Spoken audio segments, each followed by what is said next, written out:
नमस्कार, मी संतोष सानप. मी आता जालन्यावरून निघालोय, पनवेलला चाललोय. इथून मागं पण माझ्यासोबत अशी 1-2 वेळेस घटना घडली. आजची ताजी घटना आहे बघा, लाईव्ह घटना आहे. हे किडे बघा, हे समृद्धी हवे. 1 तास झाले पोलिसवाल्यांना फोन करतोय. समोरच्या गाडीचे 4 टायर पंक्चर झाले. पोलीसची मदत अजिबात होत नाही या रोडवरती. इथून मागं पण 2 वेळा, आता पण फॅमिली सोबत आहे. हे बघा, पूर्ण रस्ता जाम झाला. हे बघा, पोलीस इथे उभे.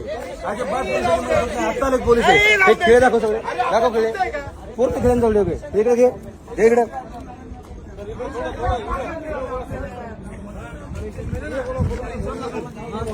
भाऊ, इथून मागून माझ्यासोबत अशा घटना 2 वेळा झाल्यात. तेव्हा पण मी पोलिसांना फोन केला, अजिबात पोलिसांची मदत होत नाही.